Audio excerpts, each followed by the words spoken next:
I remember in middle school when we got to go to the lab and there were microscopes on the lab tables and all this other lab gear, and I was pumped.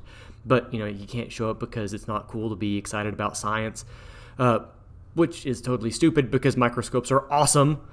Because without them, we wouldn't have our current understanding of how things like the cells in our body work or how there's bacteria in our water. It wasn't that long ago that people thought illnesses were caused by bad smells. Anyway, microscopes are great, but they're not great for everything. Sometimes you need to back up and get a view of the big picture. Sometimes when we're looking at scripture, we have this habit of zooming all the way in and looking as close as we can at just a few verses or one verse or sometimes even just one word. And it's like holding it under a microscope. And again, while microscopes are great, sometimes it's helpful to back up and look at the bigger picture. In Matthew 24, Jesus is in the Garden of Gethsemane on the Mount of Olives just outside Jerusalem. And he's starting one of the longer, uninterrupted sections of his teachings in the Gospels. Before we look closely at the last half of chapter 25, let's zoom out and look at how this section progresses. Jesus is approached by a few of his followers in private, and they ask him about some of the things that he's been saying, talking about the destruction of Jerusalem and God's temple. And this question launches him into a deep response where Jesus warns his followers of violent future events, while his immediate response focuses on the looming danger. He shifts to the ultimate response all his followers should have, which is that we need to be watchful and prepare ourselves. And he illustrates this with a reference to the story of Noah and with the parable of the 10 virgins. But starting in verse 14 of Matthew chapter 25, Jesus goes into more detail about what is expected of those who are waiting for the return of the Christ. And he explains with another parable.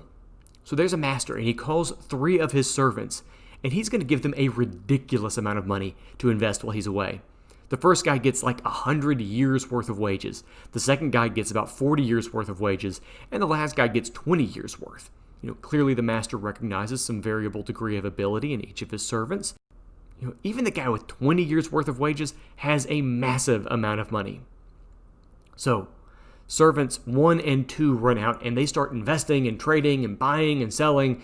But the third guy, and if you know this story, don't miss how huge a mistake this is, he buries the money. Like literal buried treasure. Now, when the master shows back up, he goes to the first 2 servants who had each doubled their money.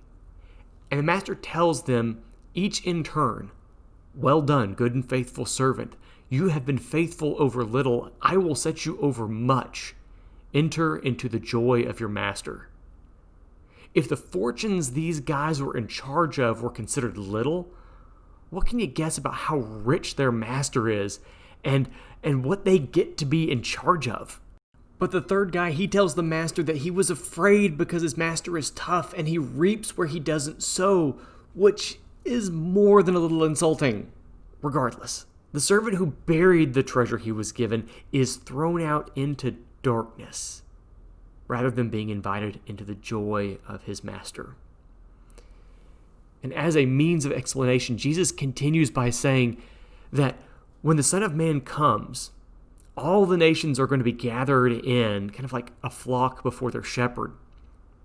And he's going to divide the sheep from the goats. And the king will say to those on his right, "Come, you who are blessed by my Father, inherit the kingdom prepared for you from the foundation of the world." This echoes what the master told those 2 loyal and hardworking servants. But to those on the left, Jesus says that the Son of Man will send them away into eternal flames because they're cursed. In both cases, those who inherit the kingdom and those who are consigned to eternal fire are told why they're being judged this way.